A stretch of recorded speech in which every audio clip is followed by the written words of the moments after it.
Hello everyone, welcome to the Den, your home for the Anza students and for the athletics. I'm your host, Reymond Castaneda, and I'm joined with my co-host, Seanna. All right, let's get into it. The first sport we're going to talk about is track and field. Seanna, you want to take over for this? Yes, what a weekend it was at the 2025 California Interscholastic Federation State Track and Field Championship. Let's talk about the All-American javelin thrower Genesis Mailangi, a standout athlete this season. My game plan is different, obviously. Like, I have different cues. I have different strategies. So it's just a matter of like being present and being mentally prepared for each thing. She's very humble with her sport, and she's very she's not concerned about this girl or another competitor. She knows what she can do, and she stays solid in that. Next up, another All-American, Estrella, who made waves in the steeplechase and the 5,000.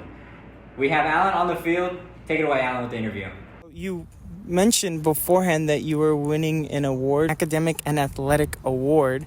How does it feel that all that effort and commitment that you put in is getting recognized? Starting my running career, I definitely was not the fastest. I was always towards the end of the pack.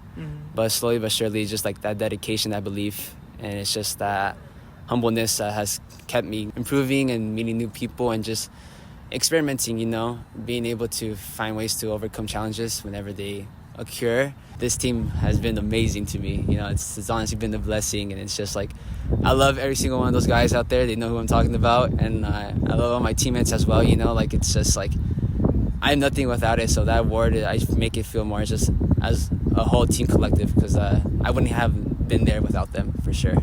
Welcome back to the studio. We have Allan, who spoke with Estrella today. Allan, what's your thoughts?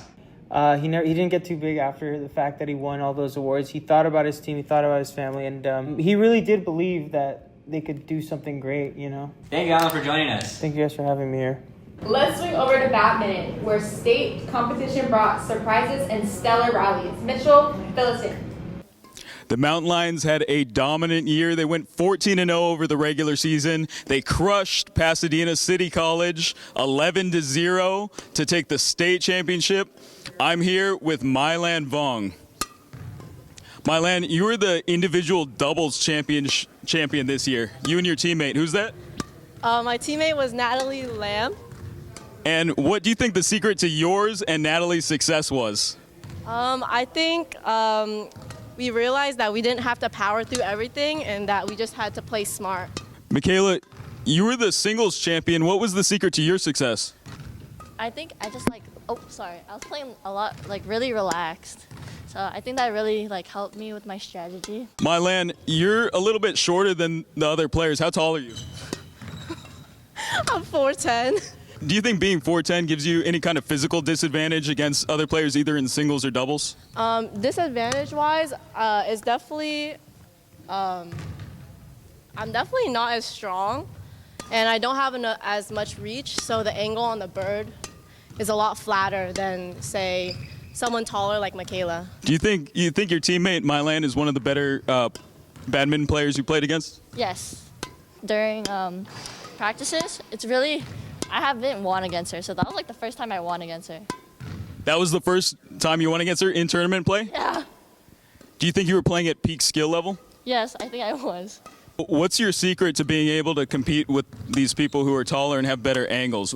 How do you make up for it? I make up for it mostly in stamina.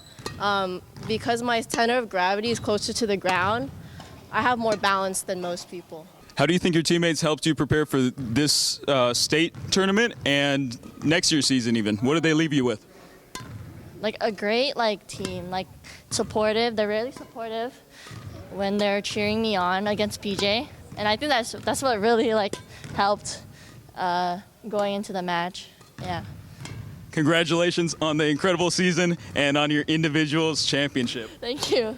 I talk about dominant. There's no team that really stacks up quite like the women's badminton. For whatever Anza lacks in sports, badminton makes up for it. They've won the last 3 championships out of the last 4 years. What do you think about them apples? Is that back-to-back? Or No, not back-to-back. They lost last year. Coach Landenfeld actually told me that it gave the girls a little more motivation going into this year, especially for players like Mailan who were returning, and that's why they were able to set such a strong example for the team. That's why they were able to create such an enthusiastic culture around the sport and self-motivate to get it done this year. And Mitchell, you were there for the upset. Do you want to talk about that? Yeah, that was pretty crazy. Those two players that I interviewed, Mailan and Makayla. Mailan was number 1 seed going into the match. Makayla, number 3 seed. It was pretty surprising when Makayla took the match in just 2 games. That's usually 2 out of 3 for any of you watching who aren't familiar with badminton. Mitchell, do you expect a repeat for next season? Really great question, Reymond. You've got players like Makayla Than, who are young and already super competitive. She was the singles champion this year. She's already going into next season with that confidence. She'll, if not repeat, she'll be incredibly competitive, and she's setting an example for everyone else lower on the badminton ladder. I see great things in their future. Thank you, Mitchell. We will definitely keep our eyes and ears on next year's badminton team. We expect another 10-0 record. Huge congrats to all the qualifiers, winners, and teams. Thank you for putting De Anza Mountain Lions on the map. And of course, thank you for tuning in. From all of us at the Den, thank you for watching.